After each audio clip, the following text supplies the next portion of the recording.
ಕಾವೇರಿ ನೀರಿನ ಬಗ್ಗೆ ತೀರ್ಪುಗಳನ್ನು ಗಮನಿಸಿದ್ದೀರಿ.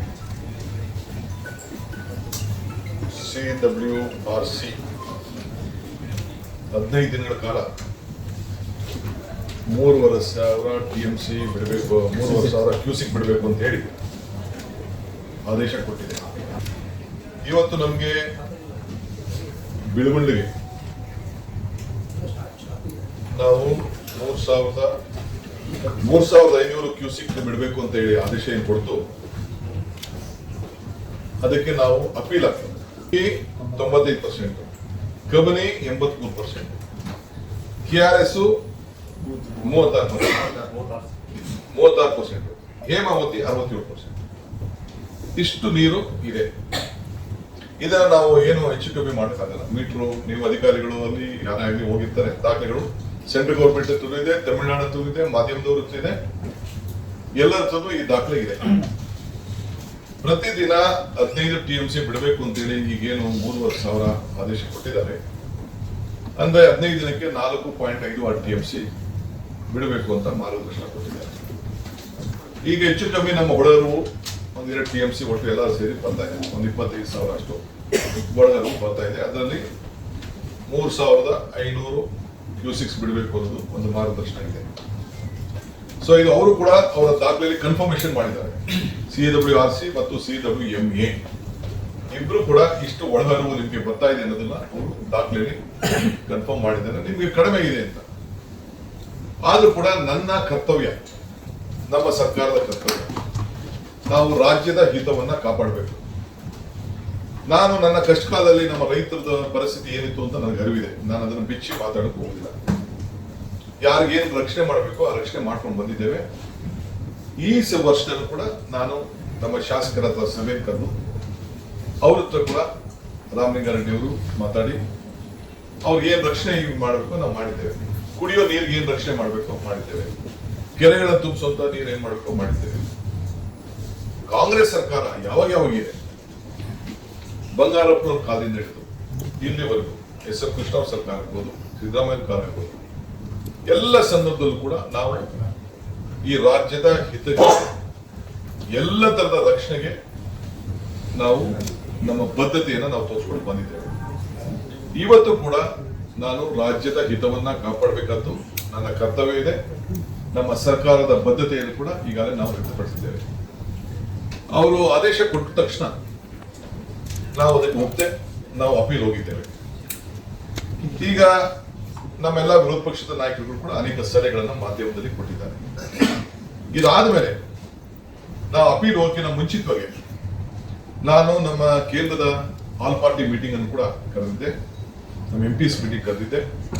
ದೆಹಲಿಯಲ್ಲಿ ಎಲ್ಲ MPs ಬಹಳ ಗೌರವದಿಂದ ಬಂದು ಈ ರಾಜ್ಯದ ನೀರಿನ ಸಮಸ್ಯೆ ಬಂದಾಗ, ನೆಲದ ಸಮಸ್ಯೆ ಬಂದಾಗ, ಯಾವುದೇ ರಾಜಕಾರಣ ಇರಲಿ ನಾವೆಲ್ಲ ಒಟ್ಟಿಗೆ ಕೆಲಸ ಮಾಡೋಣ ಅಂತ ಹೇಳಿ ನಮ್ಮ ಸೆಂಟ್ರಲ್ ಮಿನಿಸ್ಟರ್ಸ್ 3 ಜನ ಬಂದಿದ್ರು. ಒಟ್ಟು 36 ಜನ ಪಾರ್ಲಿಮೆಂಟ್ ಮೆಂಬರ್ಸ್ ಪಾರ್ಟಿಸಿಪೇಟ್ ಮಾಡಿದ್ರು. ನಾನು, ಡಾಕ್ಟರ್ ಪರಮೇಶ್ವರ್ ಅವರು ಮತ್ತು 6 ಜನ ಮಿನಿಸ್ಟರ್ಸ್, ಒಟ್ಟು 8 ಜನ ನಾವು ಹೋಗಿ ಪಾರ್ಟಿಸಿಪೇಟ್ ನಾವು ನಮ್ಮ ಆಹ್ವಾನಕ್ಕೆ ಬಂದಿದ್ರು. ಅದಕ್ಕೆ ಮುಂಚಿತವಾಗಿ ನಾನು ಪ್ರಹ್ಲಾದ್ ಜೋಶಿ ಅವ್ರ ಹತ್ರ ಕೆಲವೆಲ್ಲ ಸಂಸದರ ಹತ್ರ ಕೂಡ ನಾನು ಮಾತಾಡಿದ್ದೆ. ಅವರು ಕೂಡ ಬಂದಿದ್ರು. ಇದನ್ನ ಅಪೀಲ್ ಮಾಡೋಕ್ಕಿಂತ ಮುಂಚಿತವಾಗಿ ಅಪೀಲ್ ಕಾಪಿನೂ ಕೂಡ ನಾನು ಪ್ರಹ್ಲಾದ್ ಜೋಶಿ ಮತ್ತು ಸೋಮಣ್ಣವ್ರಿಗೆ, ಶೋಭಾಕ್ಗೆ ಎಲ್ಲರೂ ಕೂಡ ನಾನು ಕಳಿಸ್ಕೊಟ್ಟಿದ್ದೆ. ಅವರು ಕೂಡ ಅವರ ಪ್ರಯತ್ನವನ್ನ ಅವರು ಮಾಡಿದ್ದಾರೆ. ಬಹಳ ಪ್ರಾಮಾಣಿಕವಾಗಿ MPs ಹತ್ರ ನಮ್ಮ ಹತ್ರ ಎಲ್ಲ ದಾಖಲೆಗಳನ್ನ ಮಾಹಿತಿ ಎಲ್ಲ ಪಡ್ಕೊಂಡು ಅವರು ಕೂಡ ಸೆಂಟ್ರಲ್ ಮಿನಿಸ್ಟರ್ ಮೇಲೆ ಏನು ಒತ್ತಡ ತರಬೇಕು ತಂದಿದ್ದಾರೆ. ಆದ್ರೆ CWMA ನಿನ್ನೆ ಇಲ್ಲ, ಇದು ನಿಮಗೆ ಕೊಟ್ಟಿರೋದು ನಾವು ಇದನ್ನ ನಾವು ತೆಗೆದುಕೊಳ್ಳೋಕೆ ಆಗುದಿಲ್ಲ, ನೀವು ಇದನ್ನ ಇಂಪ್ಲಿಮೆಂಟ್ ಮಾಡಬೇಕು ಅಂತ ಹೇಳಿದ್ದಾರೆ. ಇವತ್ತು ಇನ್ಫ್ಲೋ ಸ್ವಲ್ಪ ನಮಗೆ ಒಳ್ಳೆಯ ವಾತಾವರಣ ಕಾಣ್ತಾ ಇದೆ. 2-3 ದಿನದಿಂದ ನಮಗೆ ವಾತಾವರಣ ಕಾಣ್ತಾ ಇದೆ. ಸೊ ಇದು ತಮಿಳುನಾಡವರು 9.94 TMC ಡಿಸ್ಟ್ರೆಸ್ ಫಾರ್ಮುಲಾ ಬಿಡಬೇಕು ಅಂತೇಳಿ ಅವ್ರದ್ದು ಮನವಿ ನಮ್ಮ ಕೇಂದ್ರ ಮಂಡಳಿ ಮೇಲೆ ಇತ್ತು. ಸೊ ಅದ್ರ ಪ್ರಕಾರ 4 TMC ಅಂದ್ರೆ ಡಬಲ್ ಕೇಳಿದ್ರು. ಅದು ಕಡಿಮೆ ಕೊಟ್ಟಿದ್ದಾರೆ, ಅರ್ಧ ಕೊಟ್ಟಿದ್ದಾರೆ. ಈಗ ನಾವು ಇದನ್ನು ಕೂಡ ಮುಂದೆ ನೆನ್ನೆ ಏನು ನಮ್ಗೆ ಆದೇಶ ಬಂದಿದೆ, ನಮ್ಮ ವಾದನ ಒಪ್ಪದೆ ಆದೇಶ ಬಂದಿದೆ. ಇದ್ರ ವಿಚಾರ ಚರ್ಚೆ ಮಾಡಲಿಕ್ಕೆ ನಾನು ಆಲ್ ಪಾರ್ಟಿ ಲೀಡರ್ಸ್ನ ಕರೆಸಿದ್ದೇನೆ, ಆಹ್ವಾನ ಕಳಿಸಿದ್ದೇನೆ. ಎಲ್ಲ ಮಾಜಿ ಮುಖ್ಯಮಂತ್ರಿಗಳು ಕೂಡ ನಾನು ಬರಬೇಕು ಅಂತೇಳಿ ರಿಕ್ವೆಸ್ಟ್ ಮಾಡಿದ್ದೀನಿ. ಆ ಭಾಗದ ಸಂಸತ್ ಸದಸ್ಯರುಗಳಿಗೆ, ಸೆಂಟ್ರಲ್ ಮಿನಿಸ್ಟರ್ಸ್ಗೆ ಮತ್ತು ನಮ್ಮ ಕೆಲವು ಮಂತ್ರಿಗಳಿಗೆ ಅದು ಕೂಡ ನಾನು ಆಹ್ವಾನವನ್ನು ಕೂಡ ನಾನು ಕಳಿಸಿದ್ದೇನೆ. ನಾಳೆ 11 ಗಂಟೆಗೆ ನಮ್ಮ ರಾಜ್ಯದಲ್ಲಿ ಭಾನುವಾರ ನಾಳೆ ಪ್ರೈಮ್ ಮಿನಿಸ್ಟರ್ ಬರ್ತಾ ಇದ್ದಾರೆ. ಸೊ ಅವರು ಮೈಸೂರಿಗೆ ಬರ್ತಾ ಇದ್ದಾರೆ. ಸೊ ಅದಕ್ಕೆ ನಾನು ಸಂಡೇ ಅದಕ್ಕೆ ಫಿಕ್ಸ್ ಮಾಡಿದ್ದೇನೆ. ನಮ್ಮ ಲೀಗಲ್ ಟೀಮ್ ಮತ್ತು ಕೂಡ ಈಗಾಗಲೇ ನಾನು, ಪರಮೇಶ್ವರ್ ಅವರು ಮತ್ತು ನಮ್ಮ ರಾಮಲಿಂಗಾರೆಡ್ಡಿಯವರು, ಆಲ್ ಲೀಡರ್ಸ್, ಸಂಬಂಧಪಟ್ಟಂತ ಲೀಗಲ್ ಲೀಡರ್ಸ್ ಏನಿದ್ದಾರೆ ಮತ್ತು ನಮ್ಮ ಬ್ಯೂರೋಕ್ರಸಿ ಏನಿದೆ ಅವ್ರ ಹತ್ರ ಎಲ್ಲ ಕೂಡ ಚರ್ಚೆ ಮಾಡಿದ್ದೇನೆ.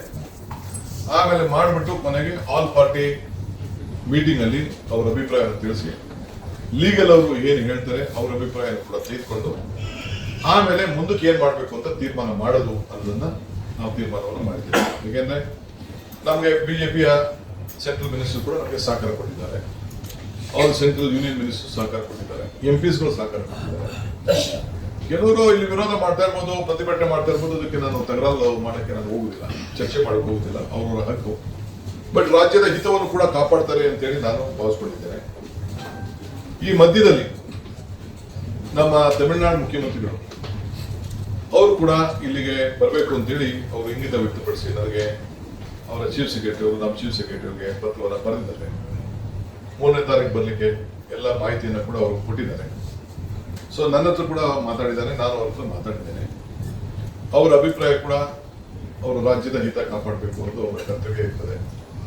ನಮ್ಮ ಅಭಿಪ್ರಾಯ ಕೂಡ ನಾವು ನಮ್ಮ ರಾಜ್ಯದ ಹಿತವನ್ನು ಕಾಪಾಡಬೇಕು ಅಂತ ಕೂಡ ಇದೆ. ಮುಖ್ಯಮಂತ್ರಿಗಳು ಮತ್ತು ನಮ್ಮ ತೆಲಂಗಾಣ ಮುಖ್ಯಮಂತ್ರಿಗಳು ಕೂಡ ಅವರು ಬಹಳ ಬಂದು ಸಂತೋಷದಿಂದ ಅವರ ಇರಿಗೇಷನ್ ಮಿನಿಸ್ಟರ್ಸ್ನ ಮತ್ತು ಟೀಮ್ನ ಕರ್ಕೊಂಡು ಬಂದು, ಫೈನಾನ್ಸ್ ಮಿನಿಸ್ಟರ್ ಕೂಡ ಬಂದಿದ್ದರು, ಅವರೆಲ್ಲ ಬಂದು ಭಾಗವಹಿಸಿ ಅವರು ಕೂಡ ಕೈ ಜೋಡಿಸಿದ್ದಾರೆ. ಸೊ ಆ ತುಂಗಭದ್ರಕ್ಕೆ ಒಂದು ಹೊಸ ರೂಪವನ್ನು ಬರ್ತದೆ. ಅದು ಕೂಡ ಈ ಸಂದರ್ಭದಲ್ಲಿ ನಿಮಗೆಲ್ಲ ತಿಳಿಸಲಿಕ್ಕೆ ನನಗೆ ಬಹಳ ಸಂತೋಷ ಆಗ್ತದೆ.